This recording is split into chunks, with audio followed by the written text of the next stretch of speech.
네, 또 요즘 가장 핫한 이슈 중에 하나를 살펴볼까 합니다. 바로 현대차가 CES 2026에서 휴머노이드 로봇을 공개를 했던 부분인데요. 이걸 보고 사람들은 굉장히 또 신기해했던 것 같고 놀랍다 이런 반응들이 굉장히 많았는데 최성호 자문형님 어떻게 보셨어요? 저 같은 경우에는 이제 굉장히 이번 CES 행사를 좀 보면서 자문역으로서의 어떤 느낌을 먼저 말씀을 좀 드려보자면 네. 현대차의 어떤 휴머노이드 로봇이 이제 보스턴 다이내믹스를 딱 봤을 때 휴머노이드 로봇 시장이 이제 본격적인 투자 시점에 놓여 있구나라는 이제 그런 좀 생각을 먼저 했습니다. 이번 현대차의 이제 휴머노이드 로봇 공개는 이제 단기 이벤트라기보다는 중장기 전략의 좀 연장선으로 봐야 될 것 같고요. 현대차는 이제 보스턴 다이내믹스를 통해서 이제 로봇을 단순한 이제 미래의 산업이 아닌 핵심 기술 축으로 좀 편입을 해왔고, 이번 휴머노이드 공개는 그 기술이 좀 연구 단계를 넘어서 상용화 가능성의 어떤 검증 단계로 진입했다라는 걸 좀 보여주고 있는 상황입니다. 특히 이제 물류나 뭐 제조, 서비스 현장에서의 어떤 활용 가능성은 또 인력 부족과 생산성 문제를 동시에 해결할 수 있다라는 점에서 산업적 의미도 굉장히 분명하게 있다라는 것을 우리가 볼 수 있을 것 같고요. 주가 측면에서도 사실 이번 상승은 로봇의 어떤 단일 재료라기보다 현대차가 이제 완성차 기업에서 어떤 미래 모빌리티, 로보틱스 플랫폼 기업으로 확장되어 가고 있는 그런 인식이 확장되어 가고 있다라는 걸 우리가 생각을 좀 해봐야 되고, 아직 로봇이 실적에 좀 본격적으로 기여하는 단계는 아니지만 어떤 기술 축적이나 또 계열사 시너지 관점에서는 프리미엄을 부여받을 가치가 굉장히 높은 상황이라고 볼 수 있을 것 같습니다. 네, 자, 해외 매체에서도 현대차의 아틀라스에 대한 호평이 굉장히 많이 나오고 있는 상황인데요. 일단 휴머노이드 로봇 관련해서 미국과 중국의 경쟁이 가장 치열했었습니다. 미국은 좀 고품질 전략으로 가고 있는 것 같고 중국은 저가의 대량 생산 전략으로 가고 있는 것 같은데, 자, 이제 국내 기업들 빠르게 따라잡아야 할 것 같은데 우리 기업들은 어떤 전략을 세우는 게 좋을까요?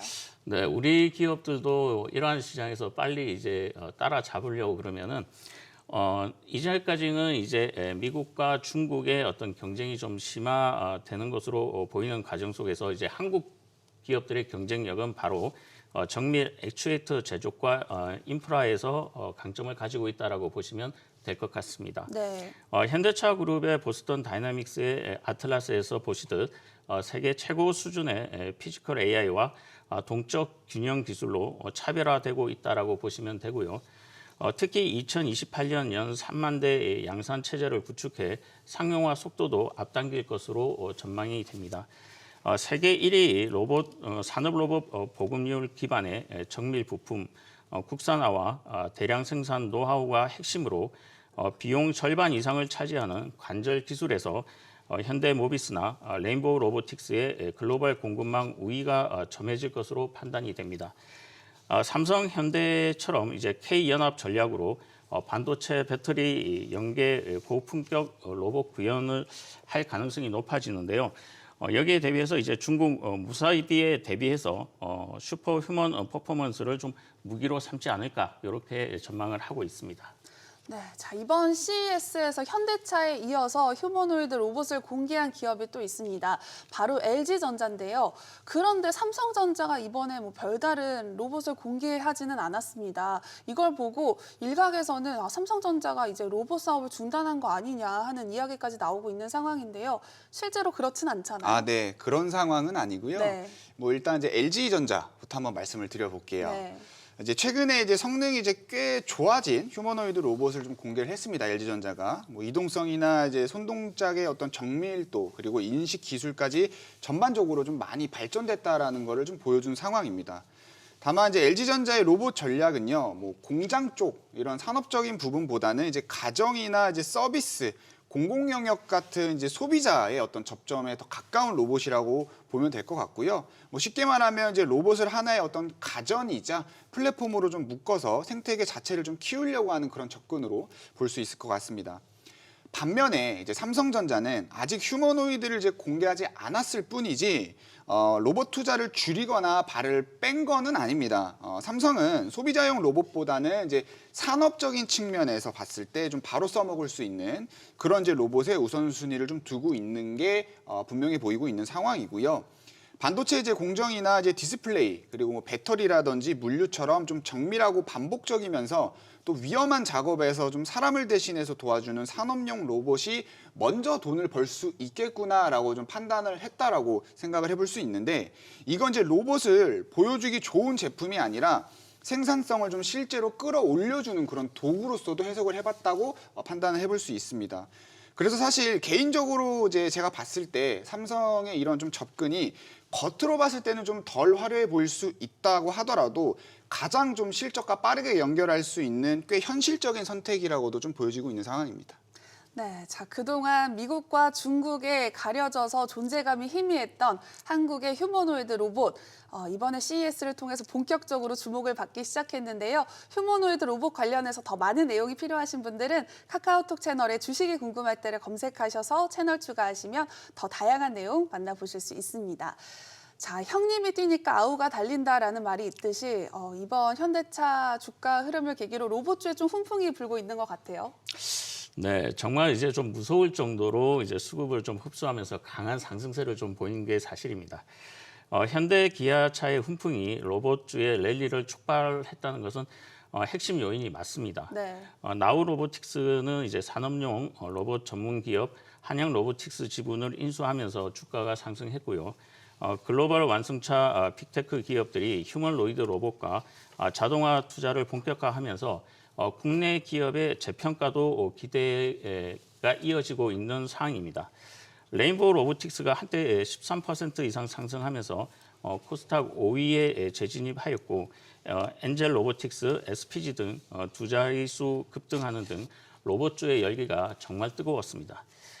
피지컬 AI 기대 부각과 함께 AI 생성형 AI를 넘어 로봇 스마트 팩토리 확장 흐름 속에서 현대차 그룹의 보스턴 다이나믹스의 50조 AI 로봇 투자가 중장기 모멘텀으로 좀 작용하면서 중장기적으로 옥석가리가 진행될 가능성이 좀 높아 보입니다.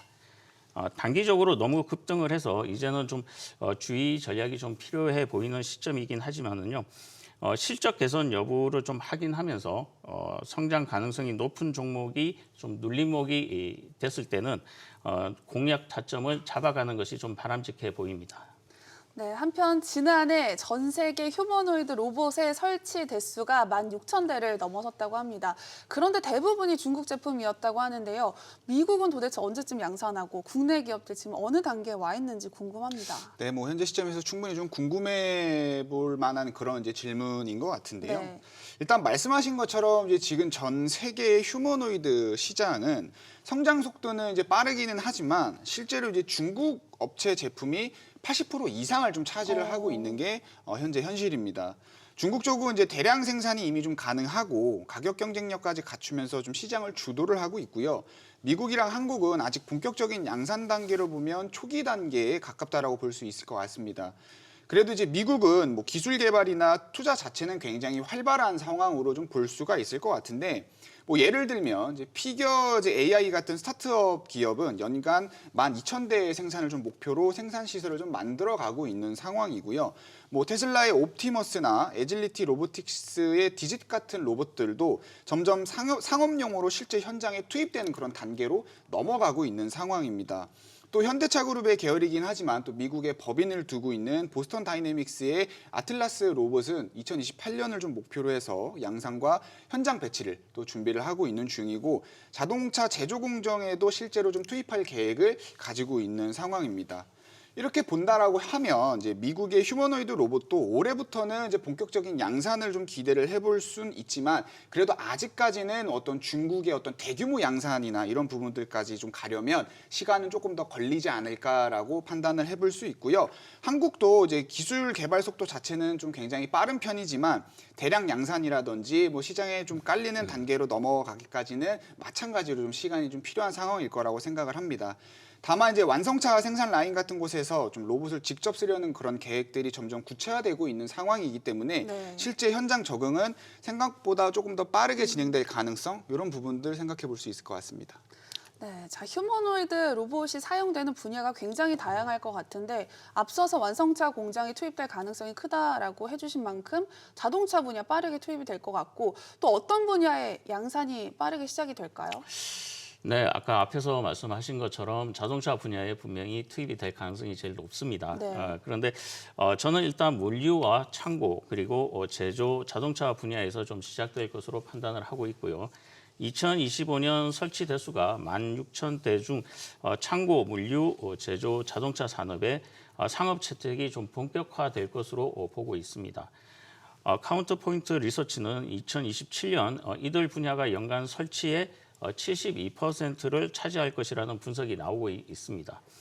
테슬라의 옵티머스와 유비테크의 워크 시리즈처럼 자동차 제조 현장에서 좀 선도가 될 것으로 보이고요. 중국 기업들의 원가 하락 모델이 좀 확산과 대규모 도입이 좀 가속화될 것으로 좀 시장의 흐름이 바뀔 수도 있을 것으로 보고 있습니다. CES 2026 기점으로 생산 능력 확대와 저가형 로봇 등장으로 산업 분야 중심의 성장이 지속될 것이라고 저는 판단하고 있습니다. 네, 자, 한편 휴머노이드 로봇, 하드웨어만큼이나 소프트웨어도 굉장히 중요한데 최근에는 빅테크 기업들이 이 운영 체제를 선점하기 위해서 굉장히 경쟁이 치열하다고 합니다. 운영 체제 사실 한번 표준이 되면 쭉 가는 거잖아요. 네, 맞아요. 그런 부분에서 사실 굉장히 지금 중요한 시점에 와 있는 상황이라고 말씀을 드릴 수 있을 것 같습니다. 네. 이제 방금 말씀하신 것처럼 이제 사실 휴머노이드 로봇 시장에서 운영 체제 그러니까 이제 OS의 경쟁은 단순히 어떤 이제 기술 싸움이라기보다는 누가 먼저 선점을 하느냐 이 부분에 있어서 굉장히 중요한 상황이고요. 예전에 이제 컴퓨터라든지 스마트폰 시장에서 이제 구글의 안드로이드라든지 애플의 iOS가 생태계를 좀 장악을 했었던 것처럼 네. 로봇 시장에서도 이제 로봇의 두뇌 역할을 하는 이제 OS를 누가 표준으로 만드느냐가 사실 핵심 포인트로 떠오르고 있는 상황입니다. 이런 흐름들 때문에 빅테크 이제 기업들도 이미 로봇 OS 개발에 본격적으로 착수를 하고 있는 상황이고, 예를 들면 이제 엔비디아 같은 경우는 이제 GPU 가속 기능을 이제 로봇 운영 체제랑 이제 결합을 해서 하드웨어부터 이제 소프트웨어까지 이제 아우르는 이제 풀스택 생태계를 좀 만들려고 하고 있는 상황이고요. 구글은 이제 공간 인식이나 이제 추론에 강한 AI 모델을 이제 로봇 제어에 적용하는 방향으로 좀 경쟁을 이어가고 있는 상황이라고 말씀을 드릴 수 있을 것 같습니다. 아직은 이제 시장에서 딱 정해진 표준 OS가 나온 단계는 아니지만 오픈소스 기반의 이제 ROS는 연구나 이제 프로토타입 단계에서 사실상 초기 표준 모델로 널리 좀 쓰이고 있는 상황이고, 또 이제 로봇 산업이 본격적으로 좀 커질수록 OS를 중심으로 해서 생태계를 좀 장악하려고 하는 그런 힘이 기업 전력에서 점점 더 중요해지는 시점이 분명히 올 것이다라고 좀 말씀을 드리고 싶습니다. 이제 이런 선점 경쟁은 단순히 소프트웨어 기술 하나의 문제가 아니라 로봇의 어떤 지능이나 그리고 이제 작업 능력 그리고 안정성, 사람 간의 어떤 상호작용까지 전부 묶어서 관리하는 이제 플랫폼 경쟁을 또 의미를 합니다. 그래서 앞으로의 상용 로봇 시장이 얼마나 빨리 또 어떤 방향으로 이제 성장을 좌우할지는 굉장히 OS에 대한 부분들도 큰 영향을 끼칠 거라고 판단을 하고 있습니다. 네, 자, 이렇게 휴머노이드 로봇 두뇌도 중요하지만 움직임도 참 중요합니다. 최근에 공개된 아틀라스를 보면 거의 움직임이 사람 같다라는 생각이 들 정도인데요. 앞서서 액추에이터가 우리나라의 강점이다라고 말씀해 주셨던 것처럼 최근에 특히 이 부품 관련해서 주목을 많이 하고 있는 것 같아요. 네, 역시 이제 부품도 이제 관심이 많이 가는 섹터라고 좀 보시면 좋을 것 같은데요. 휴머노이드의 핵심은 힘 제어, 움직임의 안정성, 그리고 인간 상호작용으로 이를 구현하는 액추에이터, 감속기, 카메라 모듈이 필수 부품으로 부각되고 있습니다. 하모니 사이클로로이드 감속기 국산화로 글로벌 경쟁력을 좀 강화하고 있고요. 주요 국내 로봇 부품주로는 LG 이노텍이 카메라 모듈과 액추에이터를 생산하고 있고, 삼성전기가 패키지 기판과 모터를, 그리고 두산 로보티스는 협동 로봇 관절 등이 핵심으로 볼 수 있습니다. 추가적으로 이제 SPG는 모터와 감속기, 드라이브를 통합한 액추에이터를 휴머노이드 관절 구동으로 주도하고 있으며, 진동과 소음 절감 기술로 삼성과 LG의 공급을 확대 중에 있다라고 보시면 되고요. SBB테크는 이제 국내 최초 하모니 감속기 국산화로 로봇 관절 핵심 부품을 공급하고 있으며, 대만 기업의 테스트를 통해서 휴머노이드 양산에 돌입할 것으로 전망을 하고 있습니다. 뉴로메카는 이제 휴머노이드 플랫폼으로 실시간 제어와 AI 모션 컨트롤을 구현하며 산업 서비스 분야의 상용화를 선도하고 있는데요. 이러한 부품과 플랫폼 기업들은 테슬라 옵티머스 상용화와 맞물리면서 2026년 시장 확대가 될 것으로 전망하고 있습니다. 네, 한편 배터리 업계가 전기차 수요 둔화로 굉장히 힘들었던 시간을 보냈는데요. 이 로봇 시장이 또 새로운 돌파구라고 합니다. 네, 맞습니다. 뭐 투자 관점에서도 굉장히 좀 중요한 부분인 것 같은데 네. 사실 이제 전기차 수요가 예전만큼 빠르게 늘어나지 않고 있는 상황 속에서 배터리 업계 역시 이제는 좀 모빌리티 말고 다른 새로운 어떤 수요처를 꼭 찾아야 되는 그런 상황이 좀 왔었습니다. 이제 그동안 이제 에너지 장치죠. 뭐 ESS가 어느 정도 대안 역할을 좀 해주기는 했었지만 전기차 쪽에서 이제 사실 줄어든 수요를 전부 메우기에는 좀 부족했던 부분인 게 사실 현실이고요. 이런 흐름 속에서 로봇 시장이 어떤 새로운 돌파구로서 찾아온 상황이라고 좀 볼 수 있을 것 같습니다. 휴머노이드 로봇이나 이제 산업용 그리고 서비스 로봇들은 사실 계속 움직여야 되고 또 반복적인 작업을 굉장히 많이 해야 됩니다. 그러면 당연히 에너지 밀도가 또 높고 출력이 좀 강하면서 안정성이 좋은 배터리가 필수적으로 들어갈 수밖에 없는 상황입니다. 그리고 이런 부분들은 기존 전기차나 ESS용 배터리 기술을 그대로 활용해서 쓸 수 있는 영역이기도 합니다. 특히 이제 로봇에서는 배터리 셀만 중요한 게 아니라 배터리 팩 설계라든지 이제 배터리 관리 시스템 그리고 흔히 말하는 이제 BMS의 역할이 훨씬 더 커질 수밖에 없는 그런 상황입니다. 그래서 여기서 쌓아온 기술력이 곧바로 사실 진입 장벽이 되는 그런 구조이기도 하는데요. 이런 점들을 놓고 봤을 때 배터리 업체들이 이제 로봇 시장으로 들어가는 건 단기적인 테마라기보다는 전기차 의존도를 또 낮추면서 수요를 구조적으로 넓혀가는 그런 흐름으로 또 투자 관점에서도 중요한 시점이라고 볼 수 있을 것 같습니다. 네, 주식 투자하시는데 자세한 자문이 필요하신가요? 지금 바로 카카오톡 채널에 주식이 궁금할 때를 검색하셔서 채널 추가하시면 자문역들에게 직접 질문을 해보실 수가 있습니다. 자, 이제 최성우 자문역이 주목하는 휴머노이드 로봇 탑3를 만나볼 텐데요. 3위부터 바로 살펴볼게요. 네, 바로 상신 EDP라는 종목입니다. 네. 제가 이제 조금 전에도 말씀을 드렸던 게 이제 투자 관점에서도 굉장히 중요하다라는 부분에 대해서 말씀을 좀 드렸고, 그리고 이제 앞서 또 하나 말씀드렸던 게 이제 휴머노이드 로봇은 이제 고에너지 밀도랑 출력 그리고 안정성이 높은 그런 배터리를 필수적으로 요구한다라고 말씀을 드렸었죠. 그리고 현재 상용화 단계에서는 이제 원통형 배터리가 이제 주 전원으로 많이 사용이 되고 있는 상황입니다. 원통형 배터리는요, 이제 금속 캔에 뭐 양극과 음극, 이제 분리막을 젤리 롤처럼 둥글게 만들어 놓은 하나의 원기둥 모양의 배터리 셀이라고 이제 말씀을 드릴 수 있을 것 같은데, 뭐 쉽게 말하면 그냥 원기둥 모양의 배터리라고 이해를 해주시면 될 것 같습니다. 네. 아무튼 이게 이제 현재 상용화 단계에서 주 전원으로 많이 사용을 하고 있는데, 상신 EDP는 이제 국내 1위의 배터리 캔 제조사로 확고한 위치를 차지를 하고 있는 기업입니다.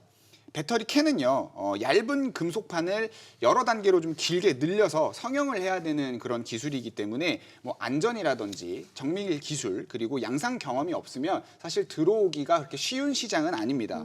그리고 이제 상신 EDP는 그 분야에서 현재 1위를 하고 있는 기업이고요. 그리고 이제 각 형의 캔은 ESS와도 또 연결이 되는데 두 시장 모두 이제 구조적인 성장 국면에 있는 상황입니다. 현재 ESS용 이제 각형 매출이 좀 본격화가 됐고 또 휴머노이드 배터리 시장의 진출 기대감까지 함께 받아볼 수 있는 종목이라고 말씀을 드리고 싶고요. 다만 이제 현재는 상신 EDP가 전기차 배터리 쪽에 좀 실적이 더 많이 집중되어 있는 상황이고 또 전기차 수요가 장기적으로 계속 더 악화될 경우에 단기 실적 변동성이 좀 불가피한 상황이라서 그래서 탑3 종목으로 한번 선정을 해봤습니다. 네, 탑3는 상신 EDP였습니다. 이제 2위를 알아볼 텐데요. 탑2는 어딜까요? 네, 현대 오토에버라는 종목입니다. 네. 현대 오토에버는 뭐 휴머노이드의 어떤 투자 관점에서 놓고 봤을 때 이제 소프트웨어에 대한 부분들 거기에 대한 중요성 역시도 제가 앞서서 좀 설명을 드렸는데 소프트웨어와 이제 IT 인프라 분야도 지금 굉장히 많이 주목을 해봐야 되는 분야라고 말씀을 드리고 싶고요. 로봇이 이제 공장과 물류 현장에 좀 투입이 될수록 그 로봇이 얼마나 안정적으로 운영이 되고 또 관리가 되는지 이 부분도 굉장히 중요한 부분입니다. 그리고 이제 데이터가 어떻게 잘 쌓이고 있는지 뭐 이런 부분도 중요하고요. 예를 들어서 실시간 제어나 이제 관제, 그리고 유지 보수와 데이터 분석, 디지털 트윈까지 포함한 어떤 운영 시스템이 사실상 필수 인프라로 넘어가는 구조라고 볼 수 있고요. 그 지점에서 현대오토에버의 역할은 분명해지고 있는 그런 상황입니다. 현대오토에버는 현대차 그룹 내에서 이제 로봇과 자율주행 그리고 스마트 팩토리를 하나의 시스템으로 연결하는 이제 SI나 관제 소프트웨어의 중심의 축을 맡고 있는 기업입니다. 보스턴 다이내믹스를 포함한 이제 그룹 로보틱스 생태계에서 로봇을 실제로 운영하는 소프트웨어를 담당을 하고 있는 건데요. 투자 포인트 역시 실적에서도 확인을 해볼 수가 있습니다. 2026년과 2027년 이제 매출과 영업이익의 어떤 성장 흐름이 확인이 되고 있는 상황이고, 이제 더 중요한 건 이게 이제 단발성 프로젝트가 아니라 그룹 차원에서 이제 로봇이나 SDV 그리고 스마트 팩토리 투자가 확대가 좀 진행이 될수록 당사의 어떤 누적 매출로 이어지는 구조적인 성장 측면에 있다라고 볼 수 있을 것 같고요. 앞으로 이제 휴머노이드의 산업 현장 적용이 좀 본격화되는 상황일수록 운영과 또 관제 소프트웨어 수요가 먼저 실적에 연결된다라는 점에서 현대오토앱의 주가 역시 좀 빠르게 상승할 수 있는 그런 상황이라고 볼 수 있을 것 같습니다. 네, 자, 탑2까지 만나봤습니다. 이제 대망의 탑1을 만나볼 시간인데요. 최서호 자문역의 마스터픽 함께 보시죠. 네, 탑1의 종목명은 방송에서는 공개되지 않습니다. 오직 카카오톡 채널에서만 공개해드리고 있는데요. 지금 바로 카카오톡 채널에 주식이 궁금할 때를 검색하셔서 채널 추가하시면 마스터픽의 종목명 바로 확인하실 수 있습니다. 자, 이제 마스터픽의 힌트를 한번 들어볼까요? 네, 휴머노이드 시장에서 가장 먼저 좀 양산 경쟁력이 필요한 부품을 이미 자동차 시장에서 좀 대량 생산을 해오면서 그 기술 입증을 좀 검증을 해왔고, 네. 그리고 사실 로봇의 어떤 순수 기업보다 굉장히 낮은 밸류에이션을 가지고 있기 때문에 같은 멀티플로 이제 재평가가 된다라고 하면은 투자 관점에서 굉장히 높은 상승의 가능성을 가지고 있는 종목입니다. 그리고 네. 제가 오늘 이제 준비한 이제 탑1 종목은 주식이 궁금할 때 채널에서 이제 공개를 하니까요. 방송 끝까지 한번 시청을 해보시고 종목명까지 같이 받아가 보시면 좋을 것 같습니다. 네, 자, 이 종목을 선정한 이유가 참 궁금한데요. 네, 일단 휴머노이드 로봇 시장을 좀 뜯어보면 기술적으로 이제 가장 먼저 승부가 갈리는 게 이제 액추에이터 영역입니다. 사람으로 치면 이제 근육이나 이제 관절에 해당하는 부분이라고 말씀을 드릴 수 있을 것 같은데, 실제 이제 산업 현장에서 이 휴머노이드 로봇이 쓰이기 위해서는 이 액추에이터에 대한 부분들, 이러한 이제 양산 품질이라든지 신뢰성이 굉장히 중요하게 앞으로 더 여겨질 거고요. 이 관점에서 놓고 본다라고 하면 제가 오늘 소개해드릴 이 종목은 출발선 자체가 좀 다른 기업이라고 말씀을 드릴 수 있을 것 같아요. 이 회사는 이제 자동차 조향이나 이제 제동 그리고 이제 셰시 분야에서 오랜 기간 동안 어떤 신뢰라든지 안정 정밀 제어 시스템을 대량으로 좀 양산해온 기업이라고 말씀을 드릴 수 있을 것 같습니다. 이러한 이제 기술 구조는요, 로봇 액추에이터와 이제 상당한 부분이 좀 겹치는 상황이기 때문에 사실 지금 당장 로봇 시장에 뛰어들어도 양산 단계로 더 들어가는 데 있어서 바로 좀 진입이 가능한 기업이라고 말씀을 드리고 싶습니다.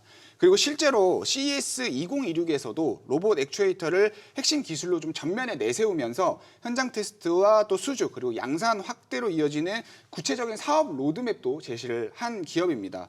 여기에 이제 또 투자 포인트에서 굉장히 중요한 게 네. 바로 이제 기업 가치인데, 조금 전에도 잠깐 말씀드렸지만 현재 그 휴머노이드 액추에이터의 어떤 순수 로봇 기업으로 평가받는 기업들은 이미 좀 기대감이 주가에 많이 반영이 되면서 사실 영업이익은 수십억 대에 머물고 있지만 시가총액은 거의 수조 원대 지금 흐름을 보여주고 있습니다. 예를 들면 이 기업도 이제 액추에이터 강자 중 하나인데 레인보우 로보틱스라는 기업이 있습니다. 이 기업은요, 시가총액이 대략 한 9조에서 10조 정도가 되지만 2024년 기준 영업이익은 오히려 적자였습니다. 그리고 2025년도에 이제 흑자로 돌아선다라고 해도 제 생각에는 아마 100억 원 정도를 넘지 못할 거라고 좀 생각을 하는데, 자, 반면에 제가 오늘 준비한 이 종목은 일단 자동차 부품사의 멀티플에 현재는 묶여 있는 상황이기 때문에 사실 시가총액은 이제 레인보우 로보틱스의 절반 정도밖에 안 되지만 오히려 영업이익은 수천억에 달하는 그런 기업입니다. 그래서 현재 순수 로봇 플레이어로 평가받는 기업들이 영업이익이 한 대략 수십억 정도인 걸로 감안을 한다라고 하면 제가 오늘 준비한 이 종목이 그 기업들의 영업이익이 한 100배 정도가 된다라는 걸 확인해 볼 수가 있는데 네. 향후에 이제 휴머노이드 액추에이터가 이제 본격 사업으로 연결이 되면서 기업 재평가가 굉장히 높은 그럴 가능성이 굉장히 높은 종목이라고 말씀을 드릴 수 있을 것 같고 아직 시장 진입이 좀 초기 단계이지만 앞서 말씀드렸던 어떤 기술의 유사성이라든지 이런 경험들을 좀 감안을 하면 진입 가능성은 사실 이미 현실적인 단계에 와 있다라고 봐도 무관하고요. 그래서 앞서 말씀드렸던 이런 종합적인 부분들을 같이 놓고 판단을 하면 주가 상승 여력이 굉장히 높고 특히나 이제 휴머노이드 쪽에 관심이 있으신 분들이라면 비싸지기 전에 반드시 좀 주목을 해봐야 되는 종목이라고 말씀을 드릴 수 있을 것 같습니다. 네, 최성호 자문역이 직접 픽한 탑 1의 종목명 너무너무 궁금하실 텐데요. 지금 바로 카카오톡 채널에 주식이 궁금할 때를 검색하셔서 채널 추가하시면 최성호 자문역의 마스터픽 종목명 바로 확인해 보실 수 있습니다. 모든 투자의 최종 판단과 책임은 투자자 본인에게 있다는 점 꼭 기억하시기 바랍니다.